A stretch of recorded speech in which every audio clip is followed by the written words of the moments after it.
Tidjane Thiam is kicked out of a restaurant until Ibrahim Traoré walks in and changes everything.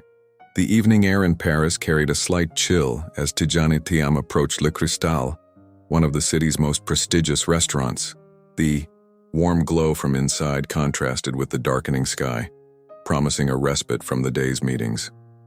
Dressed in an impeccably tailored navy suit, Tidjane adjusted his cufflinks, a gift from his father, before entering the establishment. Though exhausted from a day of economic forums, he looked forward to a quiet dinner before tomorrow's lecture at Sciences Po. The maitre d', a thin man with graying temples and a perpetual frown, glanced up as Tidjane approached the reservation desk. The man's smile, which had been readily offered to the couple ahead of Tidjane, vanished instantly. "Good evening. I have a reservation for 8 p.m. The name is Thiam, Tidjane Thiam," he said with the quiet confidence that had guided him through boardrooms and economic summits. The maitre d' made a show of scanning his list, his finger moving deliberately past Tidjane's name. "I don't see your reservation, monsieur." "That's strange." "I confirmed it this morning," Tidjane replied, maintaining his composure while retrieving his phone. "I have the confirmation email right here." As he showed the screen, several diners at nearby tables began to stare. Whispers emerged from a corner table where 4 men in business attire leaned closer together, occasionally glancing in his direction. "Perhaps there was a system error," the maitre d' offered without apology. "As you can see, we are completely full tonight." Tidjane looked around. 3 tables sat conspicuously empty, their surfaces gleaming under the chandeliers. A waiter approached, eyeing Tidjane with barely concealed disdain. "Is there a problem, Claude?" "This gentleman believes he has a reservation," the maitre d' replied, emphasizing "believes" in a way that made Tidjane's jaw tighten. "I don't just believe it. I confirmed it," Tidjane corrected, his voice level, but firm. The waiter's eyes narrowed. "Unfortunately, monsieur, as you can see, we have no space available. Perhaps you'd be more comfortable somewhere else." The pause before "else" hung in the air like an accusation. From behind the bar, a young black waiter watched the scene unfold, discomfort evident in his tense shoulders and clenched jaw. His name tag read, Mamadou. The restaurant manager appeared, summoned by some invisible signal. Tall and imposing in his tailored suit, he assessed Tidjane with cold calculation. "What seems to be the issue?" he asked, addressing his staff rather than Tidjane. "This gentleman insists he has a reservation, but we have nothing available," the maitre d' explained.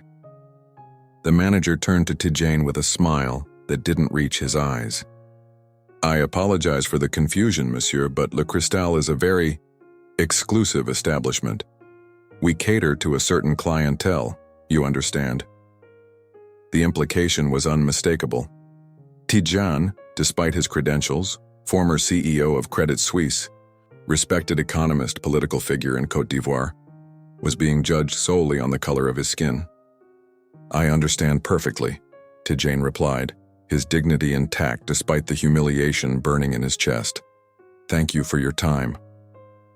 As the manager began to escort him toward the door, whispers and sidelong glances followed. One diner chuckled, audibly. Another muttered something that made his companion laugh behind her hand. Outside, the Parisian night seemed colder than before. Tidjane sat heavily on a bench across from the restaurant, trying to process what had just happened. After decades navigating the highest echelons of global finance, after breaking barriers and redefining excellence, he was still, in some people's eyes, just a black man who didn't belong.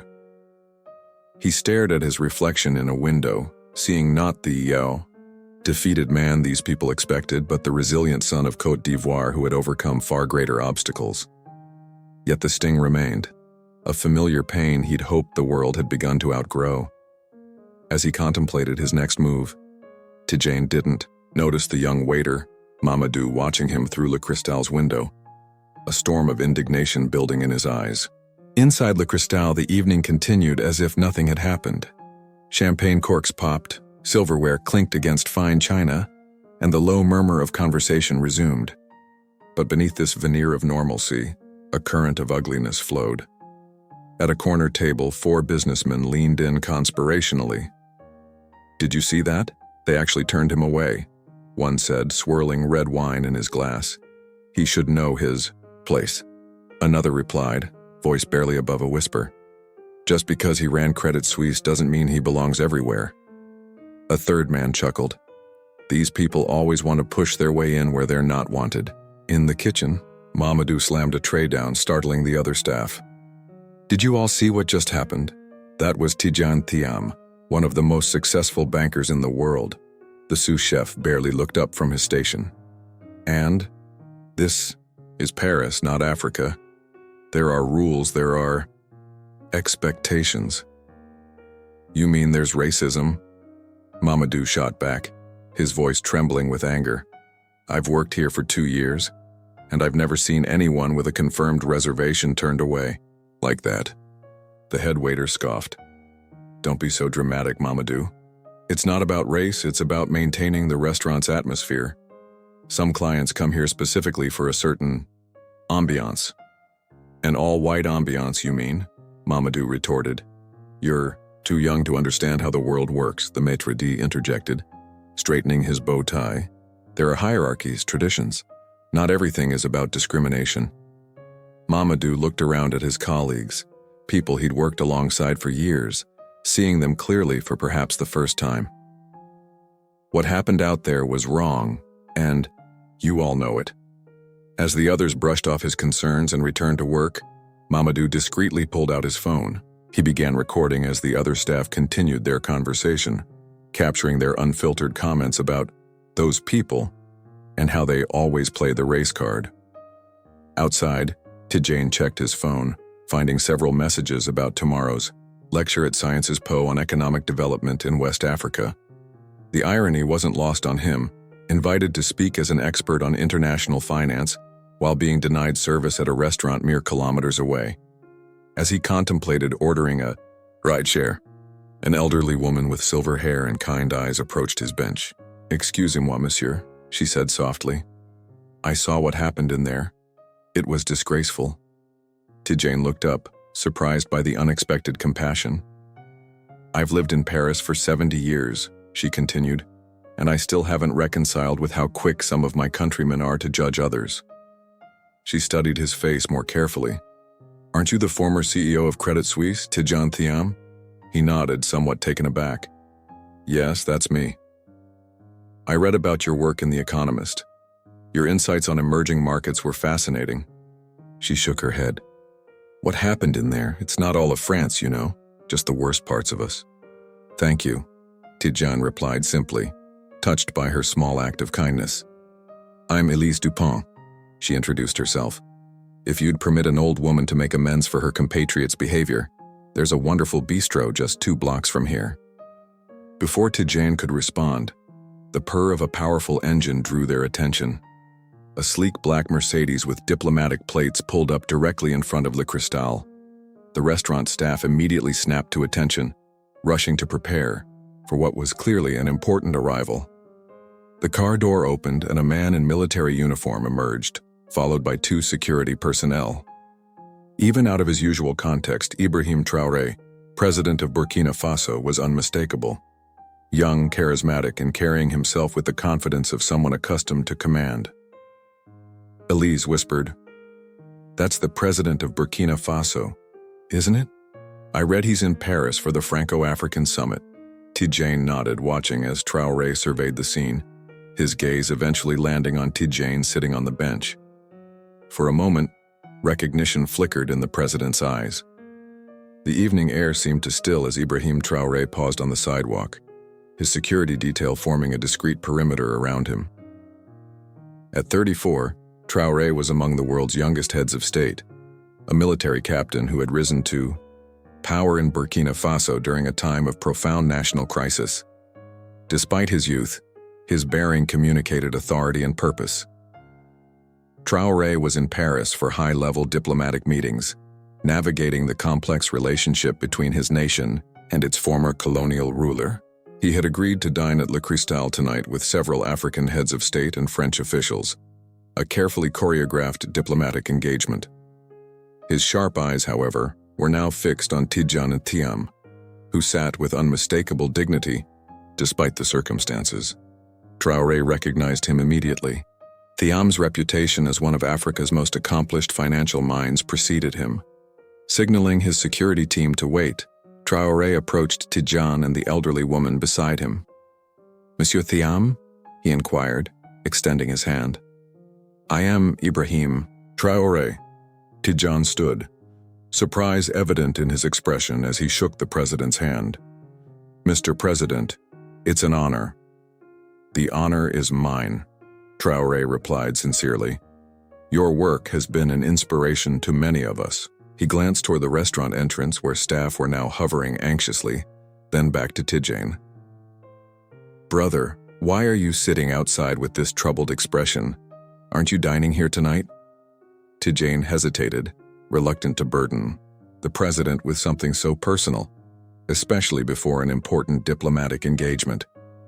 "It's nothing of consequence, Mr. President," Elise spoke up, her voice quavering with indignation. "They refused him service, Mr. President. He had a reservation, but they claimed not to have it. I saw everything." Traoré's expression hardened. "Is this true?" After a moment's pause, Tidjane nodded. "Unfortunately, yes." Something flashed in Traoré's eyes, a combination of understanding and resolve. "This is unacceptable," he said quietly, the steel in his voice unmistakable. "Will you come with me, Mr. Thiam?" Without waiting for an answer, Traoré turned and strode toward the restaurant entrance, his posture erect and purposeful. The maitre d' rushed forward, his earlier disdain replaced by obsequious enthusiasm as he recognized the approaching dignitary. "Mr. President, welcome to Le Cristal. We are deeply honored by your presence. Your table is ready for you and your distinguished guests." Traoré stopped just before the threshold, his gaze sweeping over the restaurant staff who now clustered nervously at the entrance.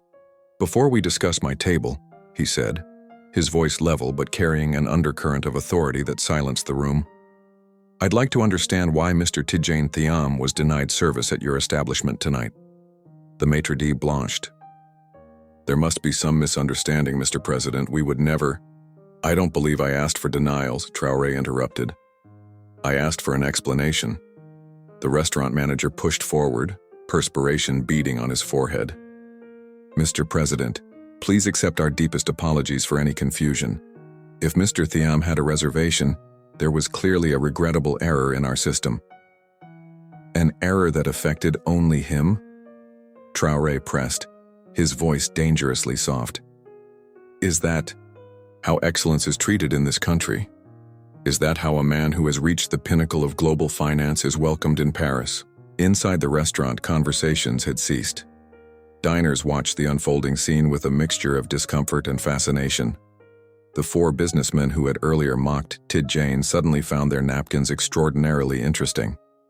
From the kitchen doorway, Mamadou watched, his phone still recording. "Mr. President," the manager began, his voice strained, "I assure you this was merely an unfortunate oversight." "Is that what you call it?" Traoré's voice cut through the pretense like a blade. "In my country, we call it by its true name: discrimination. And we do not tolerate it." The silence that followed was deafening. Outside, Tidjane stood watching, his expression a complex mixture of gratitude and measured restraint, the face of a man who had navigated such moments throughout his life but who had rarely witnessed someone of Traoré's stature intervene so directly on his behalf. The interior of Le Cristal had never been so silent. The soft lighting that normally created an atmosphere of exclusivity now seemed to spotlight the discomfort on every face. Ibrahim Traoré stood at the center of it all, a figure of unwavering authority despite being far from his homeland. "I believe there is a young man here who witnessed everything," Traoré said, his gaze scanning the restaurant staff. "Someone who perhaps has seen this happen before." Mamadou stepped forward from the kitchen doorway, his hands trembling slightly but his eyes steady. "Mr. President, I am Mamadou Diallo. I work here as a waiter." "And what did you witness tonight?" "Mr. Diallo?" Mamadou swallowed hard. Mr. Thiam had a reservation. I saw it in our system this morning when I came in. It was removed. A murmur rippled through the restaurant. And this is not the first time, is it? Traoré pressed. No, sir. It happens. Selectively. Mamadou's emphasis on the last word was unmistakable. The manager stepped forward, his face flushed with anger. This is outrageous. You'll be terminated immediately. If anyone will be leaving this establishment tonight, Traoré interrupted, it will be those responsible for this disgraceful behavior. He turned to Mamadou. Do you have any evidence of what you're claiming? Mamadou raised his phone. I've been recording the comments made in the kitchen after Mr. Thiam was turned away. And he hesitated before continuing. I have screenshots from previous incidents. I've been documenting them for months. Traoré nodded his approval. Play the recording. Everyone should hear it. As Mamadou pressed play, the unfiltered voices of the kitchen staff filled the restaurant. Casual racism spilled from the device. Jokes about knowing one's place, comments about these Africans thinking they own the world now, and explicit admissions about keeping the clientele comfortable by turning away certain guests. Several diners looked down in shame. Others began recording the scene with their phones.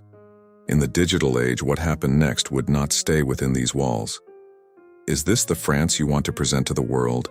Traoré asked, addressing not just the staff but everyone present. A nation that judges human beings not by their character or achievements but by the color of their skin? He gestured toward Tidjane, who now stood just inside the entrance.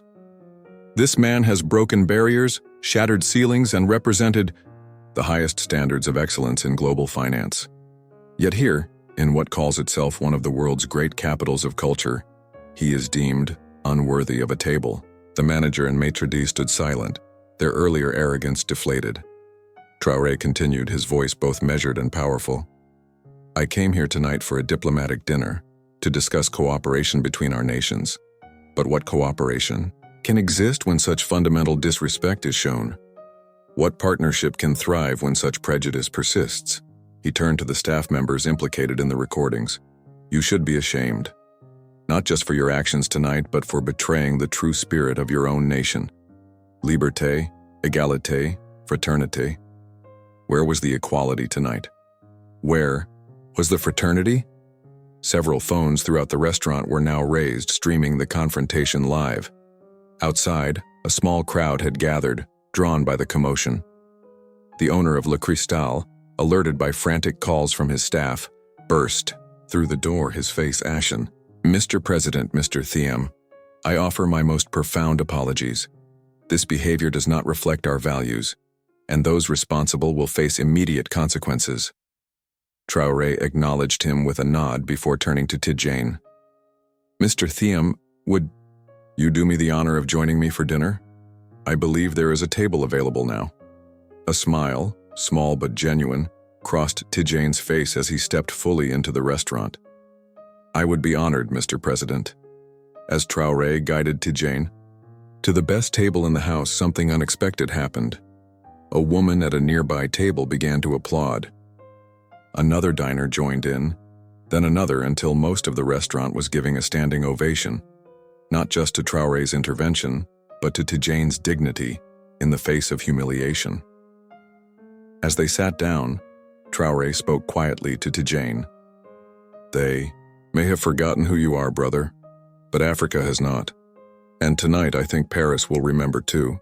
By morning, the confrontation at Le Cristal had transformed from a private humiliation into a global conversation. Video clips of Traoré's intervention spread across social media with the speed and force of a digital tsunami. Headlines appeared in Le Monde, The Guardian, and across international publications. Burkina Faso president confronts racism at elite Paris restaurant. Traoré stands up for Tidjane Thiam in viral moment of Pan-African solidarity. In a hotel suite overlooking the Seine, Tidjane Thiam read the coverage on his tablet, still processing the previous night's events.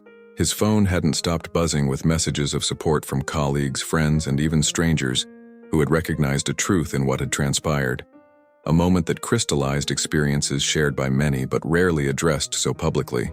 At TU, the Sciences Po lecture hall, instead of the expected audience of economics students and faculty, Tidjane found the venue overflowing. Journalists lined the back wall, and the university president personally escorted him to the podium. Today, I had planned to discuss economic development strategies for West African nations, Tidjane began, looking out at the sea of attentive faces. But I believe we must first acknowledge what happened last night, as it directly relates to the barriers that continue to impede true global cooperation and development. For the next hour, he delivered a masterclass not just in economics but in dignity, speaking candidly about how exclusion and prejudice create tangible economic costs, how talent is wasted when judged through the lens of bias, and how true progress requires confronting uncomfortable truths. Across Paris at the Franco-African Summit, Ibrahim Traoré received a standing ovation as he entered the conference hall. What might have been just another diplomatic appearance had become a powerful statement about respect and recognition. When approached by journalists, Traoré's response was characteristically direct. Last night wasn't about me. It was about acknowledging that excellence and dignity transcend borders and prejudice. What happened to Mr. Thiam happens to countless others every day. They just don't have the benefit of a president walking in behind them. At Le Cristal, the fallout was swift and concrete. The restaurant owner publicly announced the termination of the manager and maitre d'. By afternoon, protesters had gathered outside, holding signs that read, "Dignity has no color," and "Respecti is not negotiable." Mamadou Diallo, the young waiter who had found the courage to speak up, received notification that an anonymous foundation had awarded him a full scholarship to complete his business degree, a dream he had put on hold while working full-time. Later, he would learn that the foundation was connected to Tidjane Thiam. Social media continued to amplify the conversation. The hashtag #InDignity, not negotiable, trended in multiple languages as people shared their own experiences of discrimination in spaces where they didn't belong. Public figures and ordinary citizens alike joined the discourse, forcing a reckoning about the persistence of prejudice in societies that claim to have moved beyond it. French intellectuals and media personalities engaged in heated debates about structural racism and the country's complex relationship with its colonial past. Some dismissed the incident as isolated. Others recognized it as symptomatic of deeper issues demanding address. A week later, Tidjane Thiam and Ibrahim Traoré held a joint press conference to announce the establishment of the Pan-African Economic Forum, a new initiative designed to accelerate investment in African enterprises and strengthen economic ties between African nations. What happened that night at Le Cristal revealed something important, Tidjane explained to the assembled press. Not just about the persistence of prejudice, but about the power of solidarity. When we stand together, when we refuse to accept the unacceptable, we create space for change. Traoré nodded in agreement. This forum represents our commitment to building economic independence and dignity for African nations. We cannot control how others see us, but we can control how we respond, how we build, and how we create opportunities for the next generation. In a quieter moment away from the cameras, Tidjane turned to Traoré. "Thank you," he said simply. "Not just for what you did that night, but for reminding me of who I am, of who we are." Traoré clasped his hand firmly. "We stand on the shoulders of those who endured far worse without recognition. The least we can do is ensure their sacrifices weren't in vain." As they parted ways, one back to the political challenges of Burkina Faso, the other to his ongoing economic initiatives, neither could have predicted the full impact of their encounter. But throughout Paris, the evidence was already appearing. A striking mural on a building in Belleville depicted the two men side by side, with the words, "La dignité n'est pas négociable," emblazoned beneath. The story of what happened that night would be retold countless times, in classrooms and boardrooms and private conversations where people gathered to discuss what it means to stand for something greater than oneself. It would become not just a viral moment or a news cycle, but a reference point for a continuing struggle, a reminder that dignity, once claimed and defended, creates ripples that extend far beyond a single restaurant on a single Parisian evening.